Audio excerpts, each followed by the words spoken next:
All right, this one I'm super excited for. You know, lately we've been having a lot of cool guests on that are very interesting to me. You know, the ones that I've been pulling on are a lot of the ones I just personally want to hear the story of. And yours, Tony, is really freaking crazy. And I can't wait because we're gonna get into two very good parts in this show here.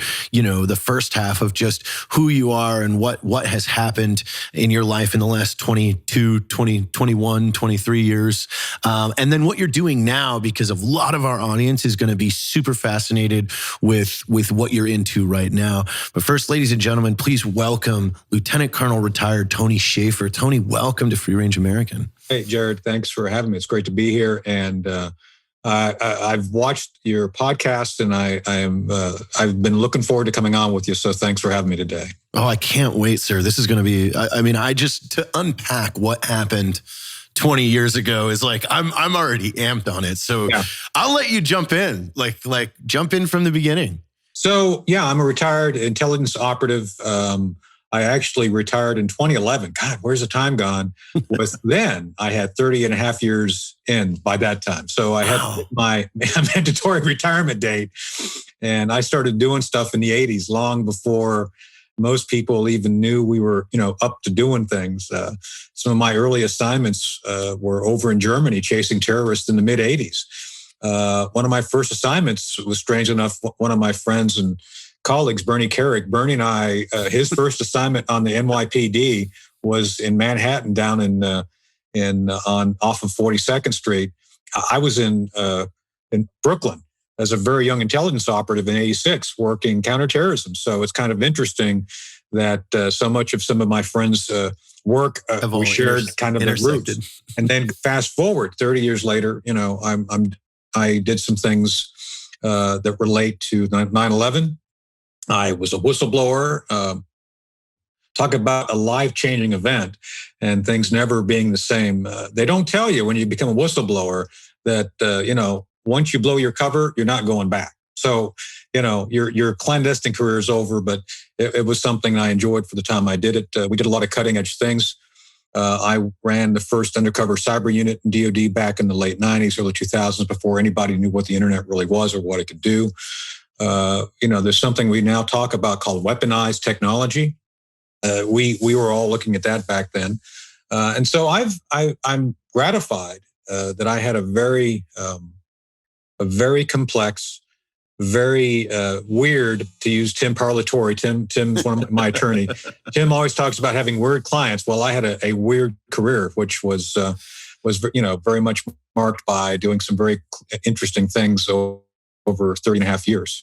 So I have to ask, before we jump into this massive story of what you were doing leading up to 9/11, when you were an intelligence officer in the 80s,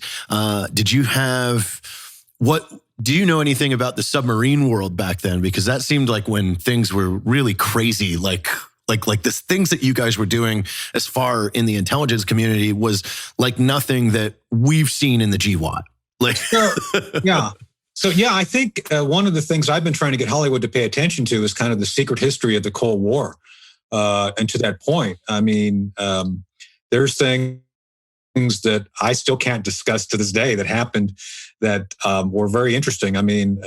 Everything from watching the Russians destroy our intermediate range nuclear missiles, to the fall of the Berlin Wall, to the Navy stuff, to the Air Force stuff. I used to do something called foreign material acquisition.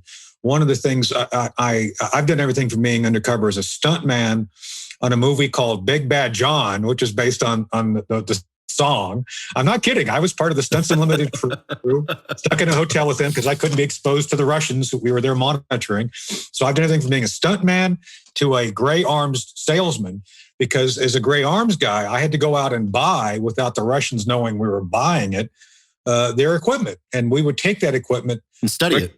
Bring it through, and we would test it in the Nevada test range. So, one of the schemes I was doing, Jared, it was proposal to steal a MiG-31. I am not joking. So, well, I'm very familiar with the petting zoo out there. So you're essentially saying that you were one of the people that was out there getting the equipment that lives in the petting zoo today. That equipment doesn't steal itself, Jared. That's really cool. So that's my point, is that, some of the stuff we did has still not been documented. I think put together Miami Vice in 24, that was the 80s for me. So that's super cool. All right, well, let's get to the elephant in the room. Yeah. Tell us what happened back then, and then what came out once you started raising kind of the flag, going, wait a minute. Yeah. So one of the benefits of being in a special mission unit and running it in areas no one has ever done before, you get to go do things and see things that no one else has done. So people have a hard time believing this, but it's the absolute gospel truth. As a reservist, I was actually a civilian employee, but we had to maintain our military status. The reason I'm known as Lieutenant Colonel Shaffer is because I had to testify as Lieutenant Colonel because Defense Intelligence Agency wouldn't allow me to testify as a GS civilian. So the Army said, F y'all, he's going to testify. I mean, they put me in uniform and I testified. So during that time as a reservist, one of my assignment was Special Operations Command. And when I was down there for a tour in 1999, my reserve tour, I was asked to brief. Your audience ain't going to believe this, but it's absolutely true. I was asked to brief the commander of Special Operations Command, General Peter Schoonmaker, on my civilian duties. No, I'm imagine this. I'm just a reserve major. Yeah. Oh, hey, Major Shaffer, go brief the sink on what you do in your real life. And that briefing resulted in General Schoonmaker looking over at his deputy and saying, I want Major Shaffer read into able danger. So I had no idea that one moment in time would change the complete trajectory of my life to this moment in time. That one element, that one moment resulted in where we're at today having this conversation. Wow. And able danger, for those who don't know what it is, was simply the offensive options that General Hugh Shelton, the chairman of the Joint Chiefs, put together at the direction of then President Clinton for going after Al-Qaeda. This was after the Africa bombings, but before the Col. And the idea was putting together an entrepreneurial group, the best of the best that they could find, because a lot of people didn't want to deal with this, and then doing something. And so the next day, I was read into able danger, and I read the op plan, and it's like, oh my God, this is the e-ticket to Disneyland. This is us, the United States, going to go kick some ass. Yeah. It's what you sign up to do. And so I was enthusiastic. Next thing you know, we're putting together this hybrid team of analysts, operators, and clandestine folks to do intelligence collection and that sort of thing. And using for the first time ever something we all know now is common, is data mining. This was the first true military application. Your first big target was the ATA cell, is that correct? Yeah. So the idea was, how do you go about targeting a non-conventional, non-linear target that doesn't have a geographic boundary? You can't use normal targeting techniques. So data mining was brand new at the time. We put together Army Land Information Warfare activity with Special Operations Command. And then that's how we started working. And the basic idea was to develop options for, as General Schoonmaker said, the ranch to use. That's the tiered units of within Special Operations Command that we still can't talk about here. But, we were interfacing with them, talking about what they would require to act. So there's still two pieces of able danger to this day, which are still black, that I can't discuss, that I couldn't even talk to Congress about. And those things relate directly to some of the mystery which still remains of why it was shut down and not executed before 9/11, or even during the run-up to 9/11, we were screaming about it. And that's what I had to testify to. That's what I basically ran into Phil Zelikow, the staff director of the 9/11 Commission, while I was in Afghanistan. Some of you read my book, Operation Dark Heart.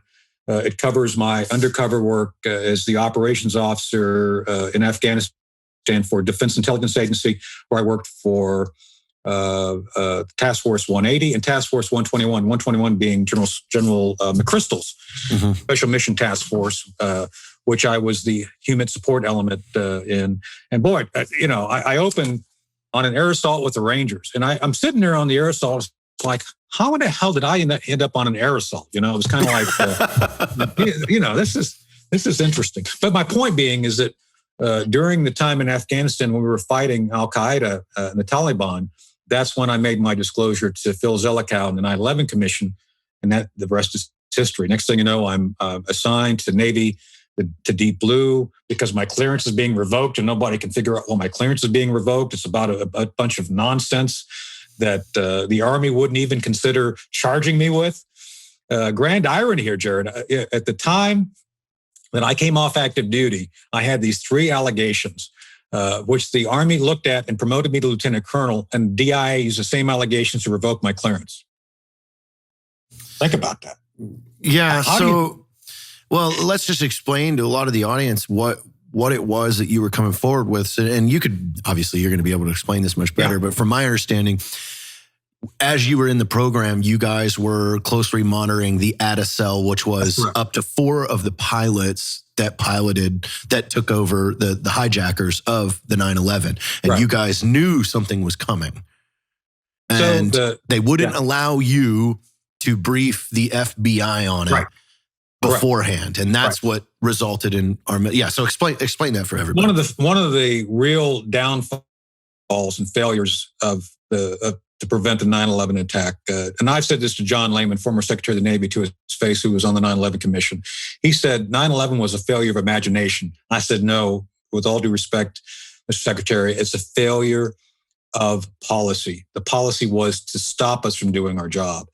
Because in this case, we had identified via the data mining collection 2 of the 3 cells which were lined up to conduct the 9/11 attack. That is to say, we found within our data targeting linking cells that were here in the United States to bin Laden directly. This is 99 and 2000, a full 18 months before the 9/11 attacks.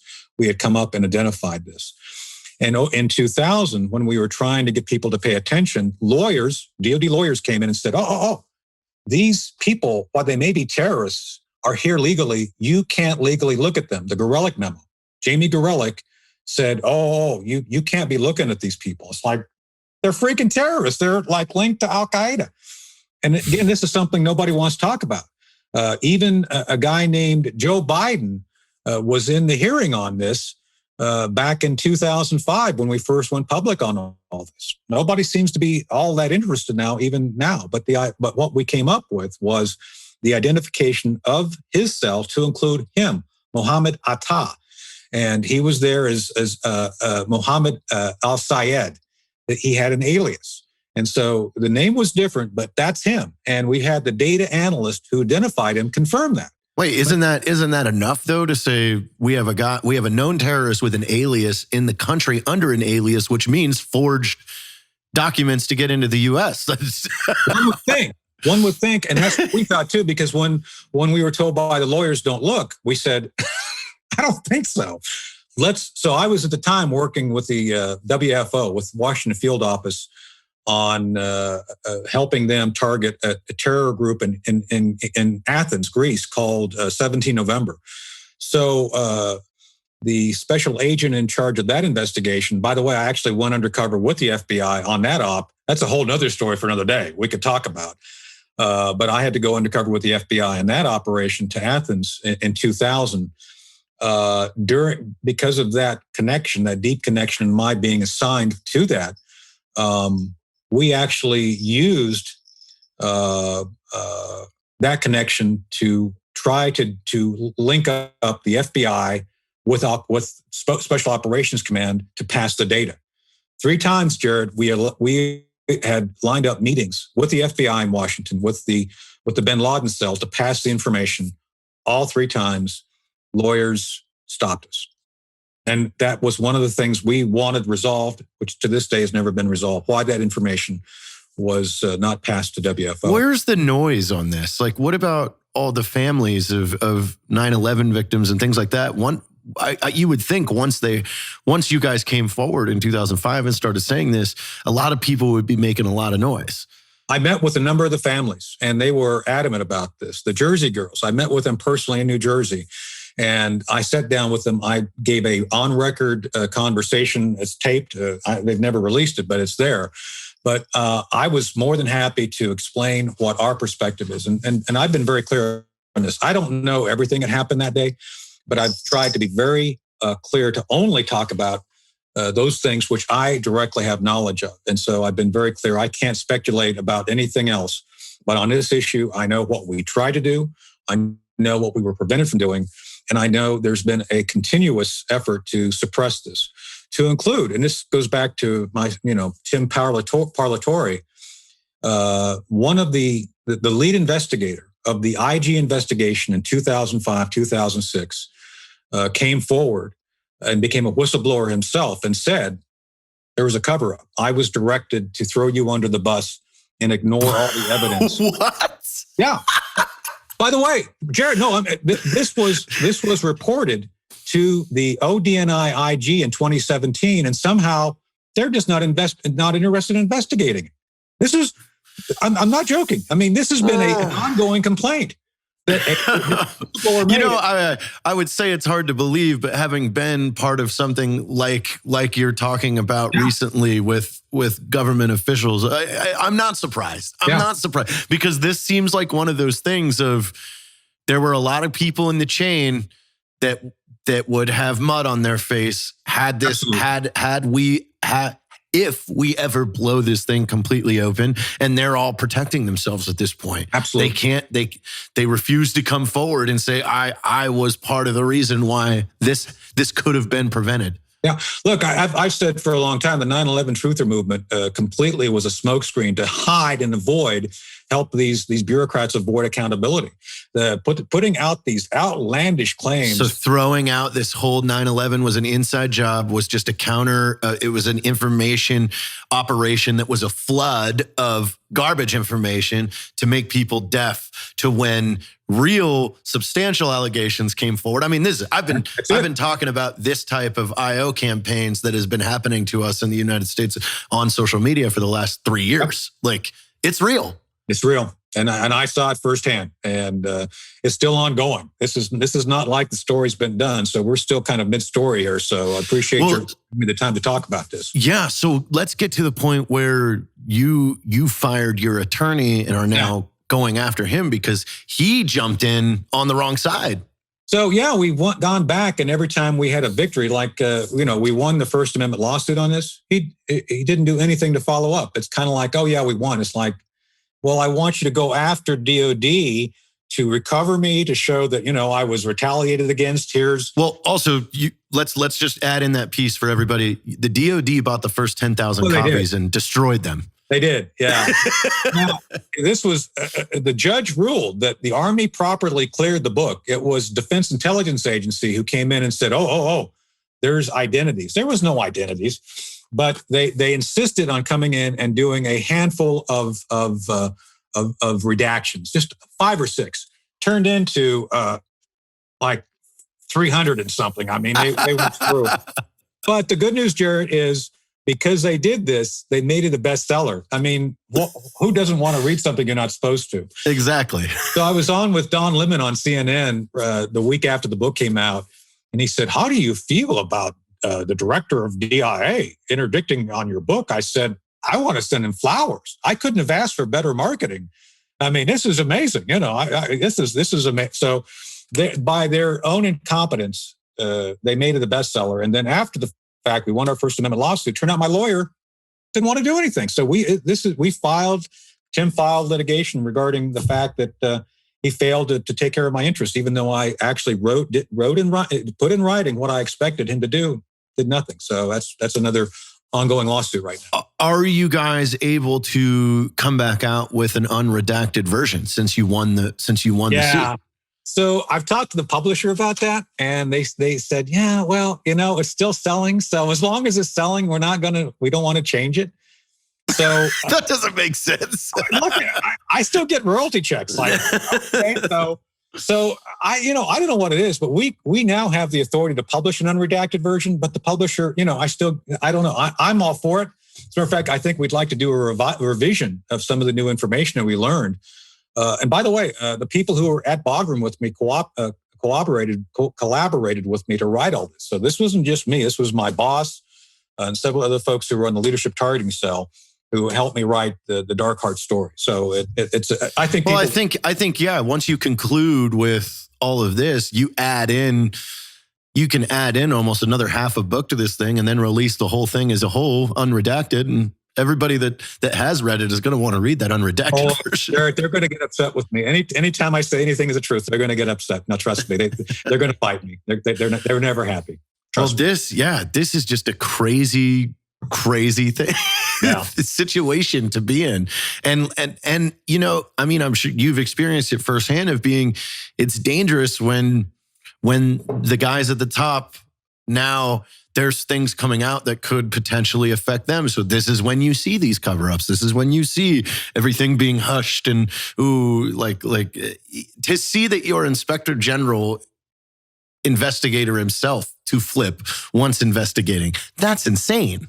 That and they won't investigate. And he's an investigator. It's like, hey, here's all the things we did to Shaffer. Yeah. Well, we don't really want to do that. What? I mean, are you still officially retired at least? I am retired. Yeah, okay. I retired. They didn't take that. So I actually, my friend, my late friend and mentor, Representative Congressman Walter Jones from North Carolina, retired me in his office in a little ceremony, and God rest his soul. He passed, I think it was the year before last. He was a great man. And look, I'm still retired, but I get to run a think tank now. So it's retired, but I'm not. And then I've been asked to put the jersey back on a couple of times. It was publicly acknowledged I was doing something in the Bergdahl retrieval. I was asked to come back and help out on that. So it's been, it's like being the mafia. You never fully retire because you never leave. Yeah. When we need the wolf, we call the wolf. Well, let's get into what you're doing now, because this is a huge concern of everyone's right now. Tell us you're in charge of this whole division. So the London Center for Policy Research, named after my late boss, Dr. Herb London, we're based in New York and DC both. We focus on national security and constitutional issues. So the one that overlaps in our judgment is the Second Amendment. We have a very robust firearms industry, which is of great benefit to the Department of Defense and our allies. There's never been a better time for firearms, basic arms, to be developed and fielded using the commercial sector and their money to do it, and then have that technology available for the military. The SIG P320, the M17, M18 being a great example of that. So we believe, as a think tank, that benefit is essentially symbiotic, that the benefit of having a great commercial sector to the military, that military element actually benefits individuals like you and I. I'm retired. I'm a big believer. I believe in exercising my right constantly. So that's why we are both we've put together this Second Amendment project within the London Center, and we're working on standing up something called the Sentinel Society, something that's going to be a 501c4. We can talk about that some other day, where we're going to examine the issues of beyond Second Amendment, of issues such as body armor, advocacy, and things like that. As a think tank, as a 501c3, we have to focus only on policy. So the two policy issues we're working, which I think you would appreciate, is simply this. First point, Second Amendment suffrage. Second Amendment concepts that are very simple. Your Second Amendment right should be the same for you to execute in New Hampshire, where you can carry a gun openly or concealed, as New York. There should be no diminution or difference between those two geographic locations because of the right we have. So the first off is suffrage, or the idea of universal application of that freedom. It's very simple, but obviously people fight us on this all the time. And related to that is what we call essentially the basic standard response. We believe that once you have the right to carry, you should be able to carry any weapon of your choosing to counter any threat you may face. That is to say, If you are in New York and a guy comes up with a gun, you should be armed with a gun. If you believe your life is going to be in jeopardy, you should be able to exercise your right to your level of the perceived threat, not what the government or someone else tells you. That's it. Those are the cornerstones of our Second Amendment project. How are we looking up there, Sergeant Best? On target, on time, boys! Fire for effect! Here we go! Set! You heard him! Fire for effect!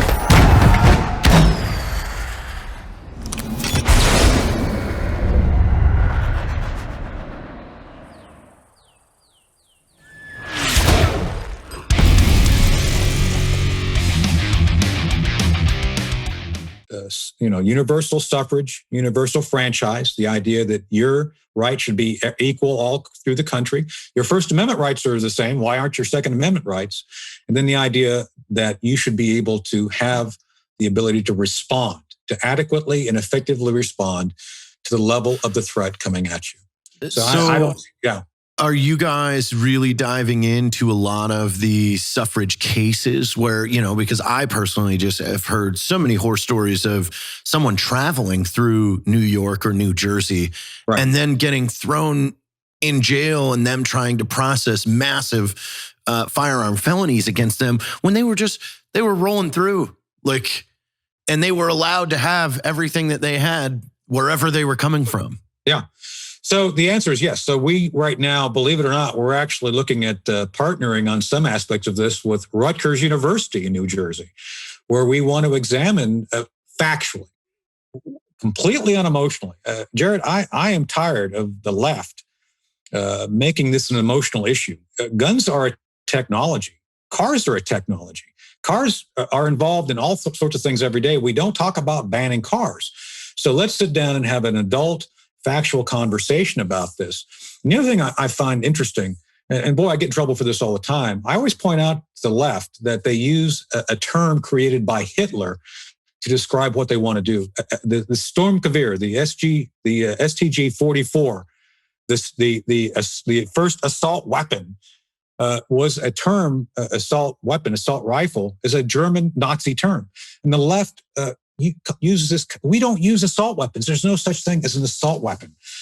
We have rifles which have features that look like an automatic weapon, but they have literally used this left-wing lingo to create an emotional perception. So we believe you need to get rid of all the emotion. Let's look at this factually. And when you come down to the stats, more people are killed every year by shovels than a so-called a rifle. Like we're still in sub 300s a year. And also, if you start peeling the data back, one interesting point that I was looking at, and I would love for you to speak more to it, is you look at gun crime and violent crime, and you cross-reference that with how many people committed those crimes that have legally purchased 2 or more firearms. Yeah. So look at that, because we all know, hey, we can't predict if a criminal is going to be a criminal. And if they were going out to legally purchase a gun to go do something illegal, okay. But let's take a look at how many Americans commit violent gun crime that have purchased 2 or more guns legally. And I'll tell you that number is going to be astoundingly low. So all the legislation and proposed rules and everything that they think that they're doing to fix a problem, it's going to be non-existent once you're not going to see a change in any of the data. You're not going to see a decrease in violent crime. I mean, we've seen a massive decrease. Our average murder rate per capita now per 100,000 people is below 7 a year, where in the early 1990s, we were at 12. So we're actually going down as our population's going up. Right. And again, if you actually take another chop of that, the only place you see the mass violent crime are in the inner cities, are places where law-abiding citizens are disarmed. And by the way, I'm going to bring this up because it's true. Gun control was primarily started by the Democrats who wanted to disarm minorities. So that's why you see this complete and utter disarmament of inner city minorities, because this has been the goal of their party for decades. And that's why you see this immense criminal activity. It's not about the gun. It's about the culture. It's about individuals who live in these places who are prone to being violent. So this is where, again, you need to look at the core issue, not the technology. But this is something that we want to go into. And to your point regarding the stats, I live in Virginia. Virginia has, and right across the river is DC. The crime rate between DC, where guns are controlled to this day, even though you can technically get one, only criminals have the ease of use, to be blunt. Northern Virginia, where I live, the crime rate is high. It's almost nothing compared to that. And so the reason is guns are plentiful in the right hands. And criminals do think twice. If they think they're going to go into a situation where someone is going to shoot back, they're probably going to rethink it and go to somewhere. They default to soft targets. Yeah, exactly. Who wants a hard target? They go to gun-free zones. Yeah. Right. So that's what we're working on. So we want to do. We've got a proposal out right now. We're working to get funding for, which will examine this in great detail. We're looking at probably 6 months to a year to do the full study.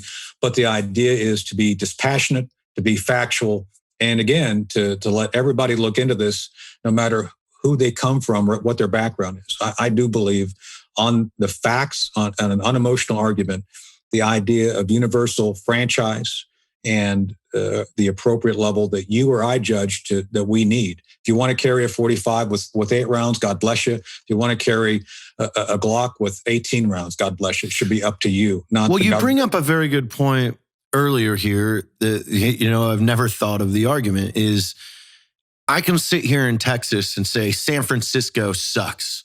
I can post San Francisco sucks on Facebook to my public page. I can go on Instagram and say, hey, everybody, San Francisco sucks, and so does Nancy Pelosi. Now, if I go to California, does all of that become illegal? No, I can still do it. As of right now, let's not get too excited, because I guarantee you pretty soon California is going to be banning that too. But that you're absolutely right. We don't infringe on the First Amendment right? Every time we cross a state line, it doesn't change what I am allowed to say or post or be public about or shout in a square. But we seem to have been perfectly okay with this.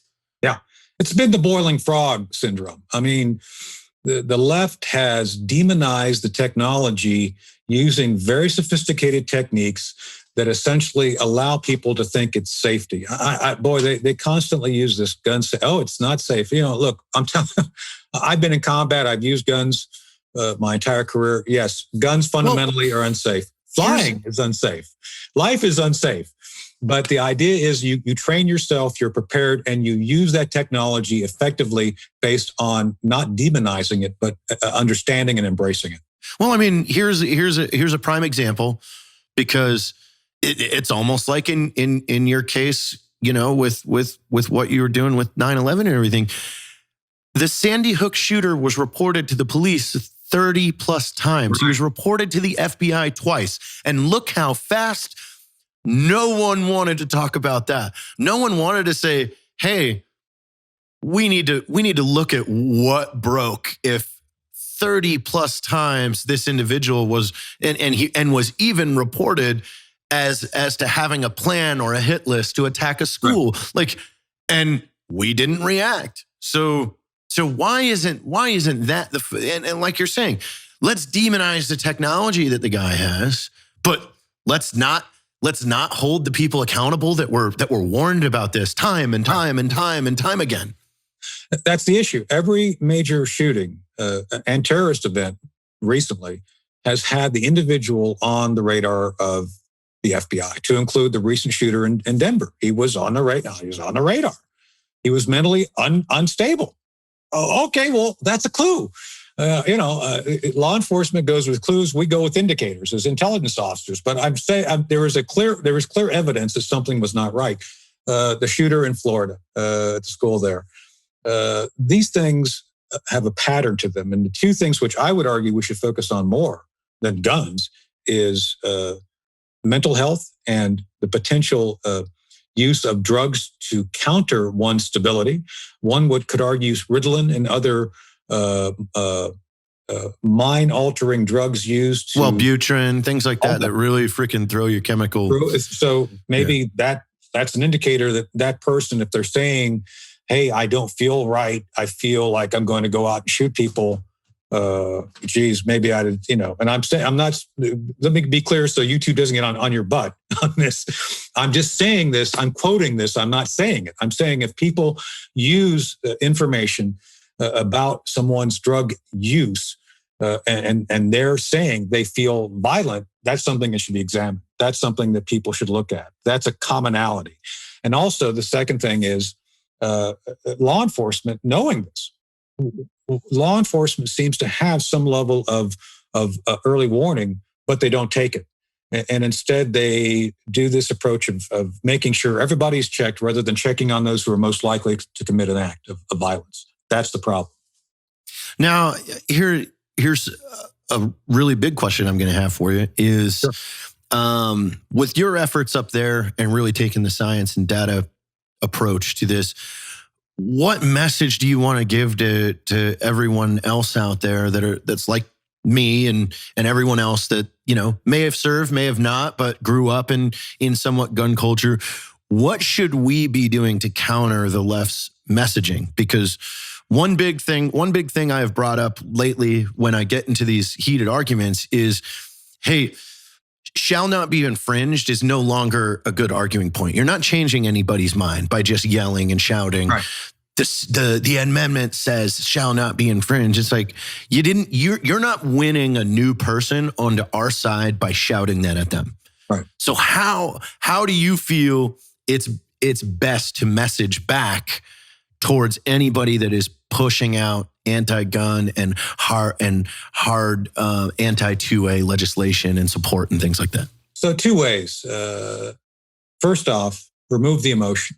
Try to get whoever you're talking to look at facts. I was once standing next to John McCain in his office, and I said, John, with all due respect, I disagree with your philosophy regarding gun control, because he was one of the rhinos who did this. And I said, what is the difference between Tony Shaffer in Afghanistan standing next to you with a gun on his hip, with a bullet in the chamber, by the way? What's the difference between Tony Shaffer standing next to you in Afghanistan, which I did when I saw him there, and standing before him in his office? Is there any reason that I am less trusted because I'm now in front of you? And he didn't have an answer. He didn't. And so that's my point. It's like, okay, if you allow someone like me, who now is retired, to take his experience and be armed, where is there an issue?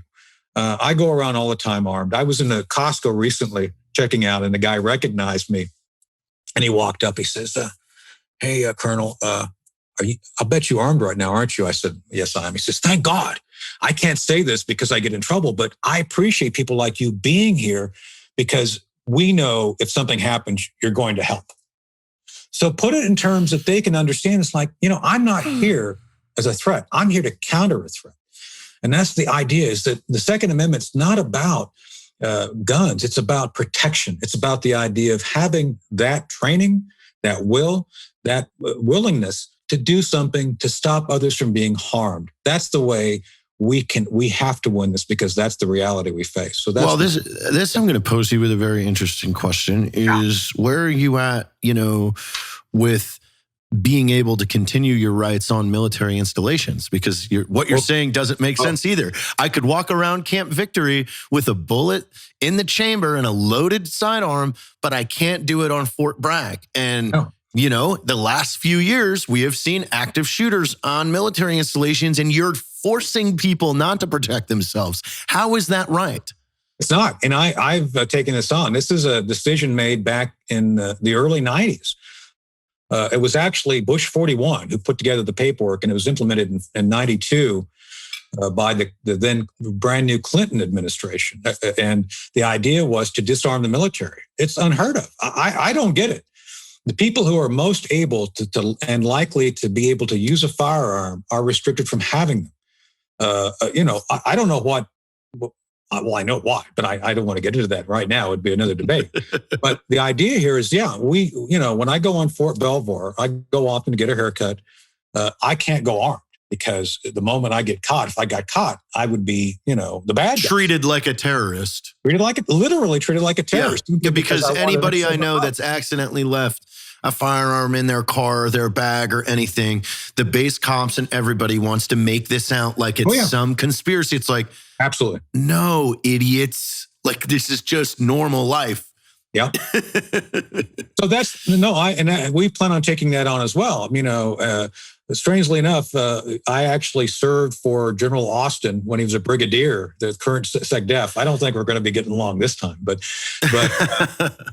that's something that we want to bring to his attention. It's like, look, a lot of, I can make that point. I served in combat with you, General. Why is it now that those who served in combat under arms cannot be trusted to go on military installations under arms to be able to exercise their self-protection?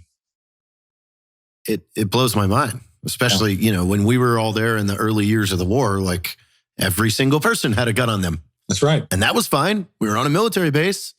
We're good then. We check out somehow over there.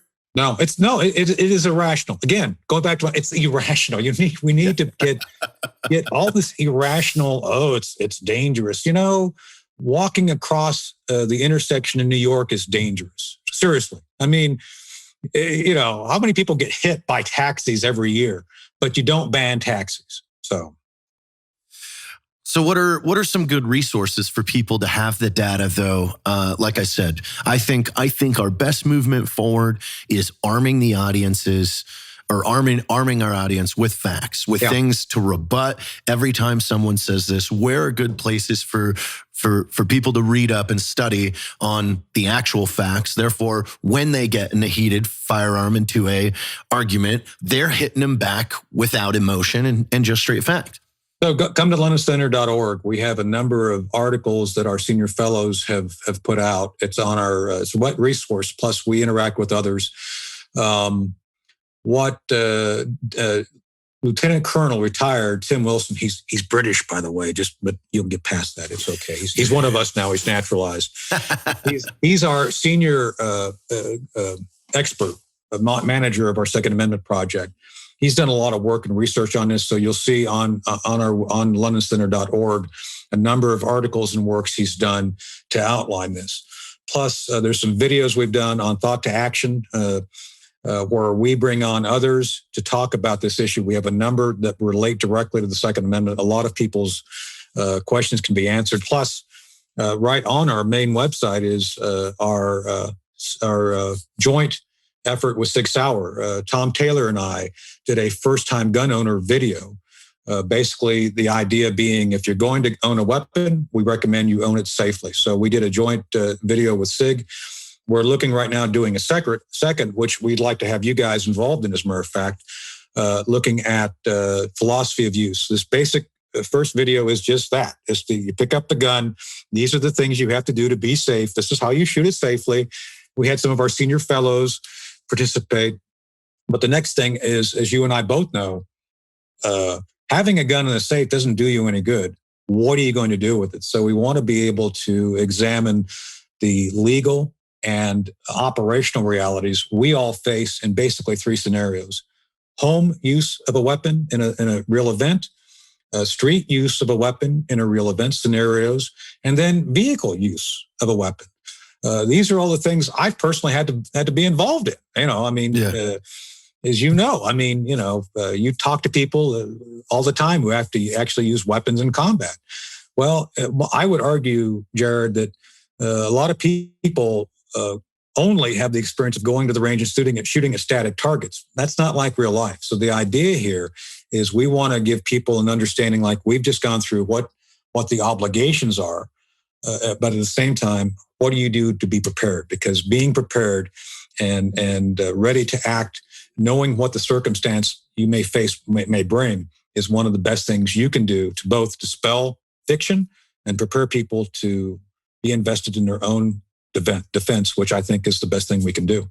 Now, do you guys feel that with the next 3+ years with this administration, you're more on the defense, or are you guys going harder on the offense to try and ensure that stricter legislation isn't pushed forward? Like, where's your guys' stance right now, kind of in a plan of, hey, what are you guys doing for the next 3 years? Yeah, so this is where I have to be a little bit careful being a 501c3 versus what we're going to create a 501c4 that we can be a lot more aggressive. So for now, speaking as the president of the London Center, we're going to examine the factual issues that relate to what's been observed relating to, for example, the previous assault weapons ban that lasted 10 years and had no effect. Let's look at that factually. Let's examine what, all the ins and outs. And then we want to examine factually the potential damage to one's Second Amendment rights regarding the legality of restrictions. Are they, and what would be the effect? Is this a good idea? Does this actually add to public safety? Is what they're saying in legislation going to actually come true? Or is it a facade that's simply going to add to other criminal activities? So we want to examine that from the policy perspective, completely unemotional, and work that out. So we're going to go extra hard over the next 3 years because it's very clear that this administration has intention to essentially infringe on the Second Amendment, but not only infringe. Well, they're trying a double whammy. Like you see, as they're trying to introduce a new assault weapons ban, they're also trying to make it okay for cops to come take your guns. And I've talked to a number of sheriffs. I work for Sheriff Dave Decatur in Stafford County as his Homeland Security advisor. And I've talked to him and another number of other sheriffs, and sheriffs are very reluctant to go down that path for any number of reasons. I mean, who wants to? Even if me as a sheriff deputy, if you told me, hey, you needed to go into that veteran's house and go get all his guns from him, no thanks. Yeah. Not worth my $60,000 to $70,000 a year job. I'll see you later. No, I've talked to a number of sheriffs who take their oth of office very seriously, and that would be going against their oath of office. So. Exactly. Like we haven't even scratched that surface. Let alone not down with that. Not worth it. And then what is this going to come to though? Like where are we going to be at in this stalemate where you have very, very bad politicians and leadership telling the guys on the streets to go do this and them saying, nah, we're good. And then what happens? Are we going to? No, I think there's if that's why we want to fight so hard to avoid that. I think you go in that direction, you have a real potential for civil war. I'll just say it. Tim Pool keeps talking about civil war. He's become a big believer in the Second Amendment, has his little compound out in the state I won't mention. But I'm telling you, he's right. And this is the issue. Many of us believe that the right of self-defense is God-given, not something a state can impart on you. And the moment the state decides, no, I disagree with you, then you've created a huge problem. And the mechanisms of state become compromised, potentially compromised. And I think that's where you have some real problems. There's, depending on who you talk to, 400 million guns in the hands of law-abiding citizens. And in law enforcement, I think in the military, you're talking about a fraction of that. So I just don't think it would be wise for the left to push the idea of confiscation, buyback, or removal of weapons from citizens who they've never committed the crime. They will never commit a crime. I think what my prediction is you're going to see one state try it, and it's going to be an utter disaster like Waco, and then everyone's going to kind of shut up for about 20 to 30 years because it's going to go so bad. I agree. Yeah. So no, but I'm really hoping that through our work on simply the policy, on simply the unemotional issues which are part of this debate, will win out before anybody becomes irrational to the point of where they start this idea of confiscating guns from law-abiding citizens. It's very dangerous, and it would result in something very horrific, I believe.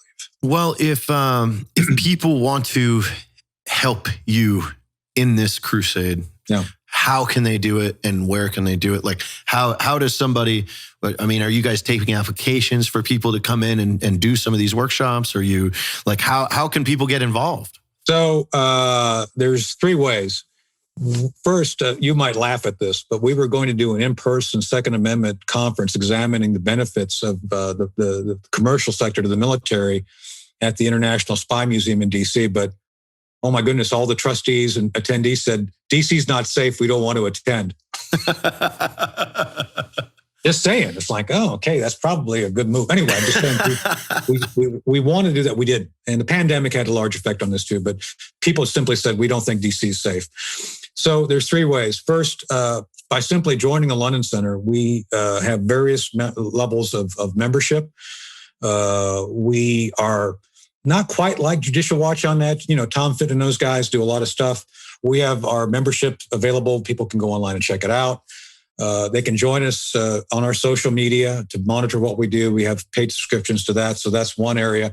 We have something called Ask Us Anything, where people can join, ask us questions. We do a lot of this. We have a really good interface and we mix it up pretty well. Secondly, for those who actually want to participate, we encourage people to actually send us information regarding their background. If they have a background that they think that can help us regarding research, advocacy, then let us know. We have a very eclectic group of fellows. We've got Jim Woolsey, my friend, director of CIA, Jim Woolsey, from Jim all the way over to Steve Hatfield, a virologist. My friend Bud McFarland, who was National Security Advisor to President Reagan. A wide spectrum of folks who are committed to doing the right thing. So that, you know, we are always looking for talent.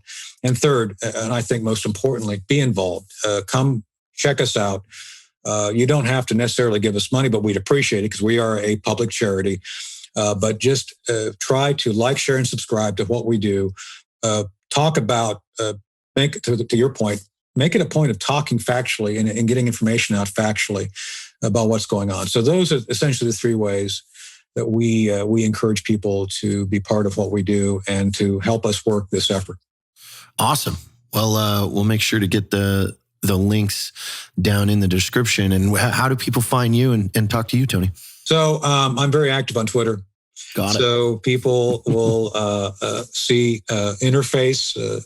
I got a direct threat last night mailed to me because of someone not appreciating my Twitter, which is always interesting. No, I'm serious. It's kind of like, man, the lefties live on Twitter, and the moment you push back on them, you're a threat. So they will literally threaten you.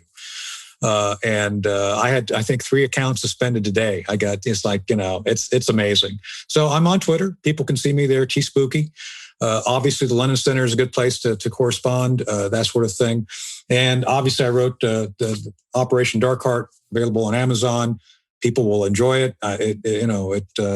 People talk about it. It reads like an action adventure, and it wasn't an action adventure. And since the Pentagon doesn't like me talking about what I actually did, we wrote a novel called The Last Line. It's about the Southwest border. So we took things I did in other places and we put it into a tightly wound, fiction, and we put it in the book and based it in Mexico and the Southwest border. So people would enjoy. Awesome. That. Well, I enjoyed this a lot. Thank you, Jared. No, I enjoyed this, and I'd like you to come and join our podcast sometime. Yes, please. And I'd like you to be part of our upcoming work to get the next philosophy of use video up, and you and you guys. I'm in. Right. Sign me